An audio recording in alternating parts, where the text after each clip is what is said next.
السلام علیکم میرے عزیز دوستوں، بزرگوں، ساتھیوں، ماں بہنوں، میں محمد عبدالحق قمر، تحریک مسلم شبان کا وائس پریزیڈنٹ آج آپ تمام کے روبرو ہوں۔ اور آج گجرات میں پہلے فیز کا چناؤ ہے، اور صبح سے میں دیکھ رہا تھا کہ ہر ایک سیاسی جماعت اپنی پوری طاقت کا، قوت کا مظاہرہ کر رہی تھی۔ تو میرے ذہن میں آئی بات کہ ہم بھی بحیثیت مسلمان ہر ایک سیاسی جماعتوں میں، ہمارے مسلمان ہر سیاسی جماعت میں ہیں، نہیں ہے کا سوال نہیں ہے، ہر ایک سیاست میں ہے، چاہے وہ کانگریس ہو، چاہے تلگو دیشم ہو، چاہے کمیونسٹ ہو، یا مثال کے طور پر TRS ہو یا BJP ہو۔ یہ تمام سیاسی جماعتوں میں ہر ایک شعبے میں مسلمان ہیں، لیکن جو بھی سیاسی جماعت میں شعبے میں مسلمان ہیں، ان کا صرف مقصد اپنے مفاد حاصل کرنے کے لیے وہ سیاسی جماعتیں ان کو لے کے رکھی ہیں۔ مقصد یہ ہے کہ اگر مثال کے طور پہ کوئی جماعت میں اگر مائنارٹی کا پریزیڈنٹ بنا رہے ہیں تو پریزیڈنٹ بناتے ہیں، لیکن ان کو اتنی آزادی نہیں دیتے ہیں کہ وہ اپنے قوت کا پورے طریقے سے ہر ایک کو سیاسی جماعت میں جوڑیں اور اپنی قوت بنائیں۔ ایک نام کے طور پہ، نامینل طور پر ایک مائنارٹی پریزیڈنٹ دکھانے کے لیے بنایا جاتا ہے، لیکن اس کو کام کے لیے کچھ نہیں استعمال کرتے ہیں، نہ اس کو کیا ہوتا ہے وہ اپنی مائنارٹیز کی قوت کو بڑھانے کا اس کو موقع دیتے ہیں، بلکہ اس کو جیسا ہے ویسا ہی ایک وائٹ ایلیفینٹ کی طرح بٹھا کے رکھتے ہیں۔ جیسا کہ میرے مشاہدے میں بھی ہے، کئی سیاسی جماعتوں میں نام بول کے آپ کے سامنے واضح کرنا ضروری نہیں ہے، آپ لوگ بھی سمجھدار ہیں، آپ سمجھ سکتے ہیں کہ آج ہمارے ساتھ کیا ہو رہا ہے۔ ہر ایک سیاسی جماعت میں مسلمان یہ سمجھتے ہیں کہ ہم سیاستداں ہیں، لیکن آپ اگر سیاستداں ہیں، اگر آپ سیاست میں ہیں، تو میری ریکویسٹ ہے آپ تمام سے کہ آپ قوت کو توڑنے کی کوشش مت کریں، قوت کو جوڑنے کی کوشش کریں، جیسا سیاست میں ہوتا ہے۔ لیکن میں دیکھ رہا ہوں، مجھے تعجب ہوتا ہے کہ آج آپ کے گجرات کا الیکشن تھا، میں نے دیکھا کہ ہماری جماعت کے، ہمارے مسلمان جو کہ قوت کو جوڑنے کے بجائے توڑنے کی کوشش کر رہے ہیں، اور ہماری قوت کو تقسیم کر کے کسی اور جماعت کو کامیاب بنانے کی کوشش کر رہے ہیں۔ تو یہ افسوس ہوتا ہے کہ ہمیں کیا کرنا چاہیے۔ اور آج جو ہمارا موقف ہے، ڈے بائی ڈے کمزور ہونے کی وجہ کیا ہے؟ بد سے بدتر ہوتے چلے جا رہی ہے ہماری کمیونٹی کے لوگ۔ سیاست میں ہم یعنی کہ انگشت ششم کی حیثیت رکھتے ہیں ہر سیاسی جماعت میں۔ اگر میں آپ کو یہ بات بولوں تو برا لگے گا، لیکن ہم ہر جگہ جا کے غلامانہ طریقے کی اپنی سیاست میں حصہ لیتے ہیں۔ آپ اپنے آپ کو غلامانہ طریقے سے مت رہیں، میں آپ سے درخواست کرتا ہوں۔ اگر آپ کا حق نہ ملا تو لوٹ صحیح، جس طریقے سے مثال ہے نا، حق نہیں ملا تو لڑنا سیکھیے۔ جب تک جو قوم لڑتی نہیں ہے وہ حاصل نہیں کر سکتی کچھ بھی، یاد رکھ لیجیے آپ۔ آج میرے مشاہدے میں ہے 15 20 سال سے جو لوگ وابستہ ہے، جو سیاسی جماعتوں میں غلاموں کی حیثیت سے زندگی گزار رہے ہیں، آج بھی غلام بنے ہوئے، لعنت ہے زندگی کے اوپر۔ کئی بار میں نے کہہ چکا ہوں، ہمارے جو ہم جاننے پہچانے والے جو سیاست میں غلاموں کی زندگی گزار رہے ہیں نا، ان سے میں کئی مرتبہ بول سکا اپنا حق نہیں ملتا ہے تو لڑو، یا لڑ نہیں سکتے تو کم سے کم سوشل میڈیا میں تو بھی آگے کم سے کم بولو کہ تمہارا کیا موقف ہے، تم کتنے سال اپنے گنوائے، تمہارا کیا موقف ہونا چاہیے اور کیا موقف ہے۔ آج کے کل کے نتھو خیرے آ کے آج آپ کے بڑے بڑے پوسٹوں پہ بیٹھ گئے، کل تک کہ وہ دوسرا جو سیاسی جماعتوں میں اپنے آپ کو بڑے خلاف بولتے تھے، اپنے آپ کو بڑے بڑے باتیں کرتے تھے آپ کی جماعت کے خلاف، آج وہ لوگ کہاں پر بیٹھے ہوئے اور آپ غلاموں کی طرح آپ ان کی جوتیاں اٹھا رہے ہوئے۔ آپ ان کی جوتیاں اٹھانے میں کوئی کمی نہیں باقی رکھ رہے، آج بھی وہ غلاموں کے ساتھ خالی جا کے پیچھے جا کے ٹھہر کے فوٹو لینے کے سوا اور کچھ نہیں کر رہے۔ آج یہ اگر ایسی موقف رہا تو آپ کب تک اپنے آپ کو اسی طریقے سے بیک بون بننے کے بجائے آپ لوگوں کے سامنے آپ جوتیاں اٹھانے والے بنے ہوئے رہیں گے؟ آپ اپنے آپ کو سوچئے کہ آپ کو کیا کرنا چاہیے اور کیا کر رہے ہیں۔ ایک زمانہ تھا کہ ہم 800-900 سال حکومت کریں، آج ہمارا یہ موقف ہے کہ ہماری اپنی ریاست کے اندر ہم اپنے آپ کو اپنے حقوق کو منوانے کی صلاحیت نہیں رکھتے، تو افسوس کی بات ہے۔ تو میں آپ تمام سے میری درخواست ہے کہ جب ہم سیاست میں ہیں تو جو بھی ہائی کمانڈ ہے اس کے سامنے اپنی قوت منوائے اور اپنی قوت کا پورا فائدہ اٹھائے، کیونکہ الیکشن کا ٹائم آتا ہے تو مگرمچھ کے آنسو رونے والے بہت سارے سیاسی جماعت کے مین جو اپنے ہائی کمانڈ ہوتے ہیں وہ مین اپنے آپ کو ایک ڈرامہ شروع کر دیتے ہیں کہ دیکھو ہم نے یہ کیا، دیکھو ہم نے وہ کیا، اور ایک نئے کٹ آؤٹس لگا کے لوگوں کو دھوکہ دیتے ہیں، معصوم عوام کو۔ یہ دھوکہ دینے میں آپ لوگ دھوکے میں مت آئیں، چاہے کوئی مسلمان ہو، چاہے وہ مثال کے طور پہ سیاست سے وابستہ ہو یا سیاست سے وابستہ نہ ہو، لیکن دھوکے میں نہ آئے سیاسی جماعتوں کے۔ آپ یہ بات سوچیں کہ آپ کے ساتھ کیا انصاف ہو رہا ہے، وہ امپورٹنٹ ہے۔ آپ کو خالی دھوکے میں رکھ کے ایک معمولی سر کے آپ کو ایک چھوٹی سے ایک 10 پیسے کی اسے آپ کی مدد کر کے آپ سے روپیہ لوٹنے کی کوشش کر رہے ہیں، تو آپ خاموشی سے تماشا ہی بت رہی ہے، بلکہ اپنا حق منوانے کی کوشش کریے اور حق لیجئے.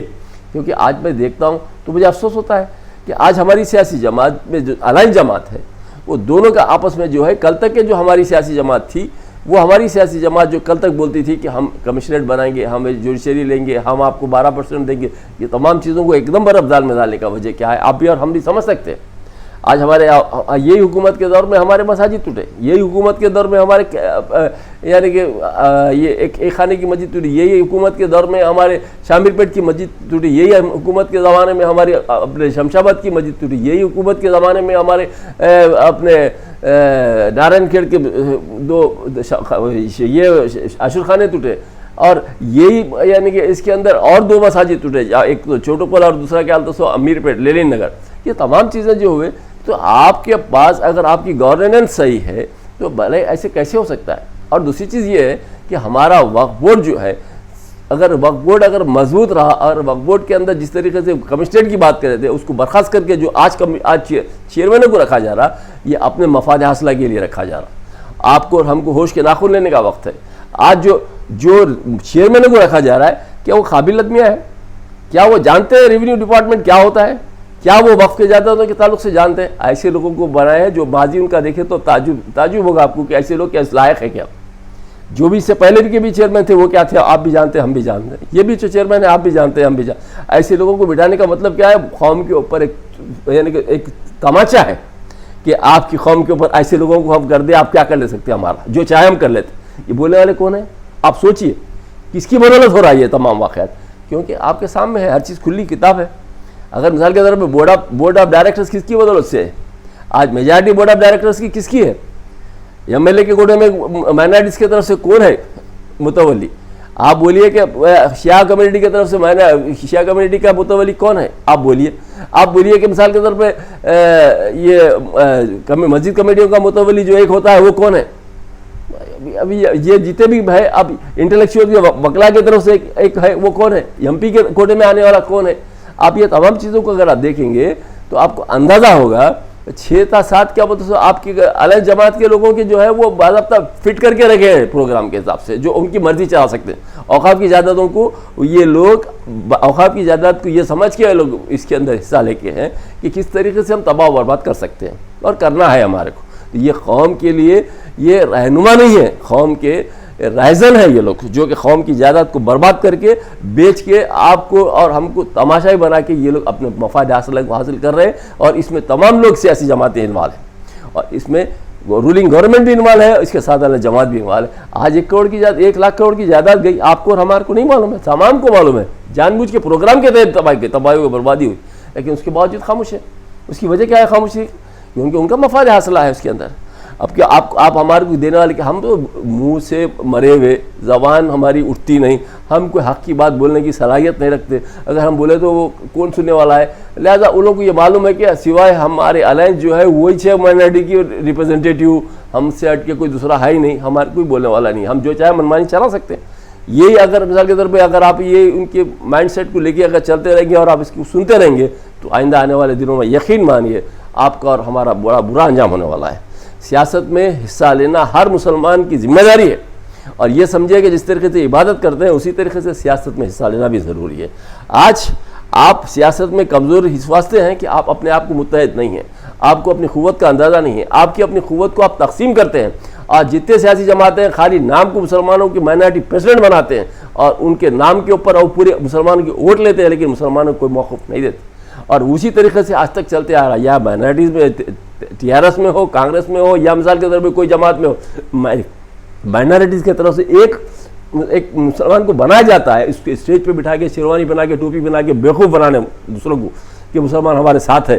لیکن مسلمان کو ابھی فائدہ کرتے ہوئے آپ دیکھیں نا، میں دیکھا ہوں میرے 20-22-25 سال کے میرے ایکسپیرینس میں نے کبھی دیکھا نہیں کہ مسلمانوں کو خالی دکھاتے ہوئے یعنی کہ اسٹیجوں پہ بٹھاتے ہوئے دیکھا، لیکن ان کے ذریعے سے مسلمانوں کا فائدہ کرتے ہوئے نہیں دیکھا. آج بھی ہماری جماعت کے جو بھی ذمہ دار مسلمان ہیں تلنگانہ راستہ سمتی میں، چاہے وہ منسٹر ہو، یا MLC ہو یا مثال کے طور پہ چیئرمین ہو، سوائے مسلمانوں کی قوم کو برباد کرنے کے کوئی قوم کو تعمیری طریقے سے ان کو اپلفٹ کرنے کے تعلق سے کوئی کوشش کرنے والا نہیں ہے۔ آج دھوکہ دے کے مسلمانوں کے مائنارٹی فائنانس کارپوریشن کی طرف سے امتیازی ساق صاحب نے تو کہا کہ 50 کروڑ روپے سینکشن ہو گئے، 50 کروڑ آج تک کے کہاں ہے؟ مجھے سمجھ میں نہیں آیا۔ تو یہ خالی کیا ہے؟ یہ صرف دھوکہ دینا ہے، بیوقوف بنانا ہے اور اپنا الو سیدھا کرتے ہوئے۔ آج تک بورڈ آف ڈائریکٹرز نہیں ہے، آج تک نہ تو کوئی مثال کے طور پہ بورڈ آف ڈائریکٹرز کی سوچے، اردو اکیڈمی ہے اس کے اندر بھی بورڈ آف ڈائریکٹرز نہیں ہے، اور یہاں تک ہے کہ فائنانس مائنارٹیز فائنانس کمیشن ہے، کارپوریشن ہے، بلکہ مائنارٹی کمیشن بھی ہے جس کے اندر آج تک نہ چیئرمین ہے نہ اس کے بورڈ ممبرس ہیں۔ آج تک کہ سیٹمنٹ بند پڑا ہوا ہے، اس کے اندر کوئی چیئرمین کی ضرورت نہیں۔ یہ تمام کیا ہے؟ یہ ویل پروگرام کے تحت ویل پلان طریقے سے قوم کو برباد کرنے کے پروگرام ہے۔ آج تک کہ گورنمنٹ ہماری ہے تو کتنے مسلمانوں کو آپ نے گورنمنٹ میں رکھا، کتنے مسلمانوں کو آپ نے فل اپ کیا؟ یہاں تک کہ ٹیمریج اسکول جو ہے، اسکولس کے اندر بھی مسلمانوں کو ٹیچروں کے جو بھی تقررات ہے اس کے اندر بھی مسلمانوں کو نہیں لیتے جاتے، وہاں پر بھی فرقہ پرستی کا ماحول ہے۔ جہاں مسلمانوں کے اسکول ہے اس کے اندر اساتذہ تو ہونا چاہیے مسلمانوں کے، کہیں وہاں پر بھی اساتذہ مسلمانوں کے نہیں ہیں۔ ہر وہ چیز کو غور کرے تو افسوس ہوتا ہے۔ اب آئندہ آنے والے جنرل الیکشن میں آپ اور ہم تمام مل کے ایک سیاسی قوت بنائیں گے اور ایک سیاسی جماعت بنائیں گے، جس سے کہ تمام کو مل کے ہم ایک قوت بن کے بتائیں گے کہ ہمارے 10 سے 5 سے ہمارے MLA بنائیں گے اپنی قوت بنا کے۔ یہ جو موجودہ حالات ہے، یہ حالات کو مقابلہ کرنے کے لیے آج ہمارا وقت کا تقاضا ہے کہ ہم کو ایک مسلمانوں کی ایک سیاسی جماعت بنانا چاہیے، جس سے کہ ہم کو بھلے 5 سے ہی MLA شروع میں جیتا کے اپنی قوت بنا کے اس کے بعد ہماری اپنی کارگزاری کو بتا کے اور لوگوں کا دل جیت کے ہم اور آگے بڑھ سکتے ہیں۔